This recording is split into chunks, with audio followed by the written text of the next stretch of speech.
Hey everyone, hey Dead Poets Society. I am Khashayar Mohammadi, also known as Kramer, and today I'm going to be reading a poem by Ahmad Shamlu, one of the most revered contemporary poets of Iran, and probably the most well-known free verse poet of Iran. This poem is called Crimson Bloom of a Shirt, and it's a poem about political executions before the revolution. It's from the 1950s. Here it goes. And this poem was translated by me. I shoulder a stone, stone of language, stone of rhyme, and from the fervid dusk that awakens the night in its dim cavity, from when color is darkened in the blindness of coffins, from when music is left breathless, afraid of an explosion of silence, I work, and from the stone of language I erect a wall, stable, the roof of which shall hold my poem, where I shall sit, where I shall be imprisoned. And I am thus an imbecile, perhaps, who knows that I must shoulder the stones of my prison like the Son of Mary shouldered his cross. Unlike you, who carve your evil whip's handle from the bones of your brothers, who weave your executioner's whip from the locks of your sisters, who bejewel the despot's whip handle with the broken teeth of your fathers.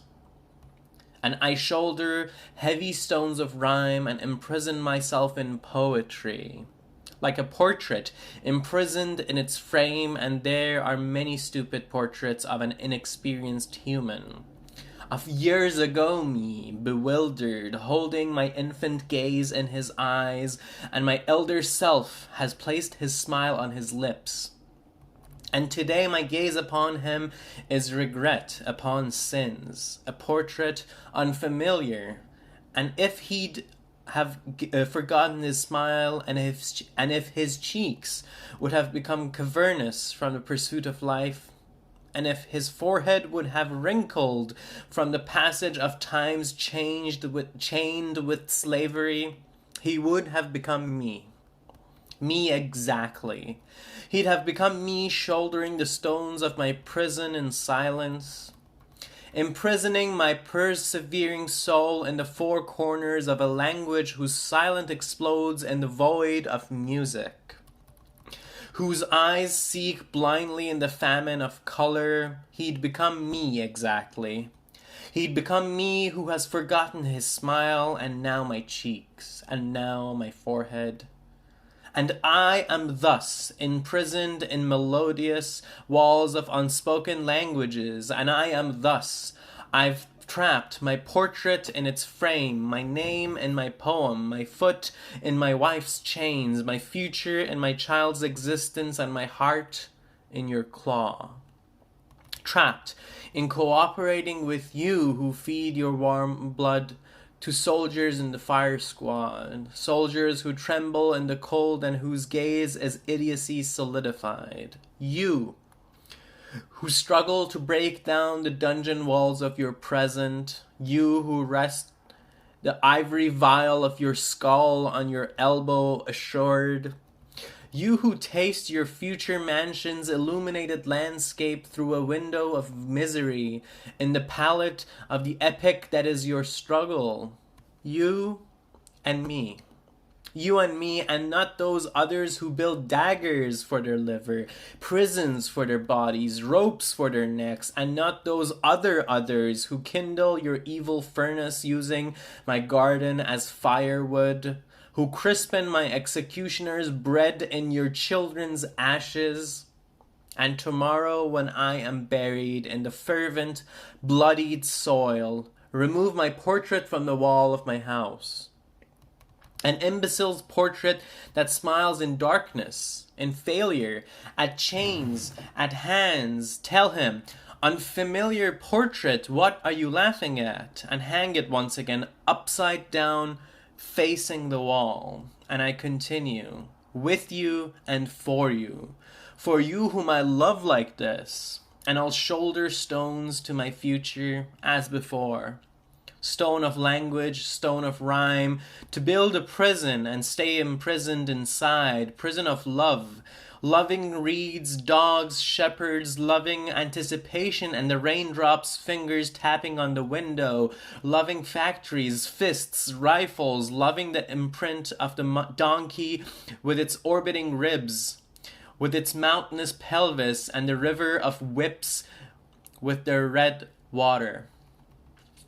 Loving your tears on my cheeks and my joy in your smile, loving fennel, nettles, oregano, and the green chlorophyll blood of the stepped-on leaves' wounds.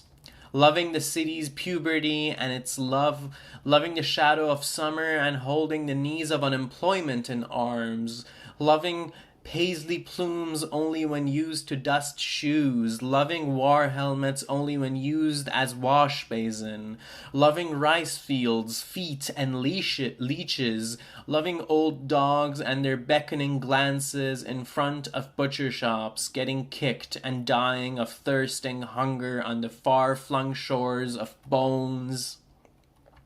Loving dusk and its vermilion clouds and the smell of rot in willowed streets, loving the loom, the silent whisper of colors, and the blood of wool pulsating in the rivers of the knot,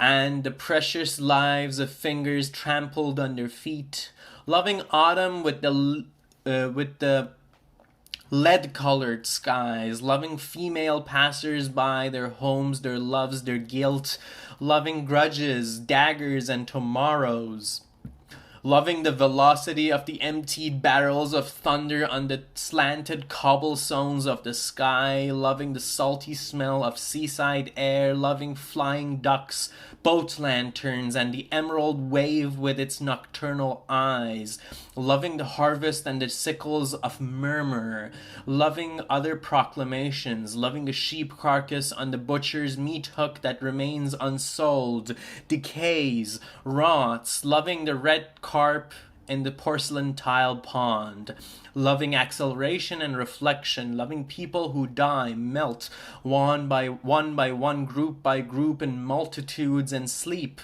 and seep, and seep into the depths of dry, soulless land, loving silence and murmur and howl, loving the prison of poetry with its heavy chains, chains of language, chains of rhyme, and I still carry on. In a prison that with self, in chains that with feet, in haste that with eyes, in a certitude that with my triumph flows parallel from the blossoming smile of an imbecile's portrait posted on the walls of yesterday, to the crimson bloom of a shirt on the thickets of an execution, till tomorrow, and I am thus, fortified in boastful epics, the prideful trollop of the roaring horse of anger upon the cobblestones of destiny, an airflow pronounced in the thundering anthem of a history detained in the prison of a grudge,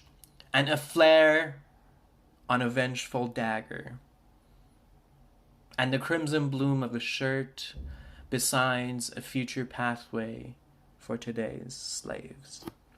Thank you.